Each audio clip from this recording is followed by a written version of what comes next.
waxaan ognahay inay shirsan yihiin madaxdii maamul goboleedyada iyo kuwii federaalka intaba waxaana kaloo cad oo dhammaanteen naga qarsanayn in doorashooyinka xilligii loogu talagalay ee dastuurka uu sheegayay aan la qaban karin waxa aan ka filaynana ay tahay inay yiraahdaan haddana waxaan ku darnay waqti oo u baahannahay in nool kugu daro su-aasha marka meesha ka imaanaysa waxa ayaga taladooda waxay ku ag tahay inta ay mandate-ka haystaan laakiin mar haddii mandate-ka dhammaado go-aanay keligood gaari karaan ma jirto su-aasha inaan caddayno la rabo taas waaye talada wixii ka dambeeya markay xilliga dhammaado ayaga ay leeyihiin waxay u taallaa dadka Soomaaliyeed qodobka lixdanaad dastuurka wuxuu qeexayaa in muddada baarlamaanka ay tahay 4 sano ayna ku ag tahay maalintii xilka loo dhaariyay oo ah 20 August waxaan naga haray waxaan u maleynayaa waxa ka haray maalmo aad u kooban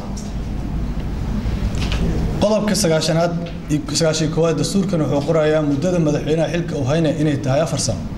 oo ku ag maalintii xilka loo dhaariyay taas macnaheedu 20 August kadib iyo 9 September kadib wadankan madaxweynena kama jiro gudoomiye baarlamaanka kama jiro ra'iisul wasaaraha xukuumadna kama jiraan mandate-koodii wuu dhamaaday taas waa inaan hoosta ka wada xariiqno maxaa laga yeelayaa kaliyan ma go'aansan karno xisbiyada siyaasadeedna ma go'aansan karaan bulshada rayidkaana ma go'aansan karto baarlamaan kaligiis ma go'aansan karo madaxda shirsan ee villa Soomaaliya hadda ku shirsan ma go'aansan karaan taas waa inaan hoosta ka wada xariiqno waxa lagu go'aansan karaa talo la wadaagi waliba waqtigiina Soomaalida hadda kaligeed inta meel fadhiisato xilligii ay kaligeed tashanaysay ma joogno anigu waxaan qayb ka ahaa laba heshiis oo runtii aad muhiim u ahaa mid wuxuu ahaa kii Djibouti oo aan ka ahaaba wada hadalka gudoomiye waxa lagu dhisay waxaan xasuustaa markii uu sacazilay madaxweynihii Abdullahi Yusuf Allah naxariiste oo xilka ka tagay muddadii dastuuriga ahayd oo baneeyay waxay noqotay in baarlamaanka loo fadhiisiyo baarlamaanka wali muddadiisa waa jirtay oo mandate-kiisa uu dhimana laakiin dastuurku wuxuu leeyahay in madaxweynaha hadduu xilka dago ama waqtigiisa dhamaado ama xafiiska baneeyo inuu gudoomiyaha baarlamaanka sii hayo muddo 30 bari waxa la kuma filna process-ka ila dhameystiro taasaana keentay in degdeg lagu sameeyo arrin Djibouti badan waxay u haystaan in ugu aadayeen waa la degdegay iyo degdeg lagu sameeyo degdega waxa keenayay banaanaanta firaaqa dastuuriga degdega keenay baarlamaanka loo fadhiisiyay in 5 maalmood lagu daro mandate si madaxweyne loo doorto tii labaad aniga aan joogay waxa way Kampala Accord Kampala 10 bari joognay waxaan ka negotiate gareynay mandate-ka dawladda markuu dhamaaday in sanad loogu daro dawladda negotiation-kii markii la keenay baarlamaanka wali mandate-kiisa dhimiyaa la keenay lagu soo celiyay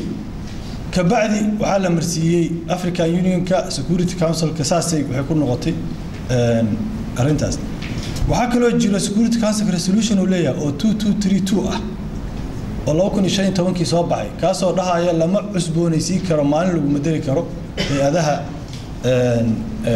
dawladda federaalka Security Council-kan waa la socotaan waa highest body of international order oo hay'adda ugu sareysa adduunka hadeertaan meesha sharciyad laga bixiyo hadiiba aqoonsi la rabo saddexdaas marka waxay tilmaamayaan qodob in akhyaarta meesha ku shirsan ee kaliya wax go'aan ay gaari karin aysan jirin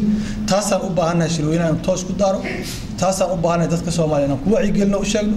taasaan u baahanahay inta Soomaaliya wax kala dhaxayaan inaan ku wargelino u sheegno arintaana waxay u baahan tahay consensus building wax heshiis lagu yahay in wax lagu qotomiyo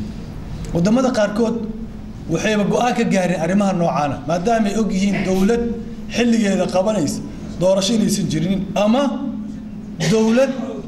lagu aamini karin si jirin waa badan yihiin example Bangladesh kamida Pakistan kamida dawlad badan waxa jira markii mandate-ka uu dhiman yahay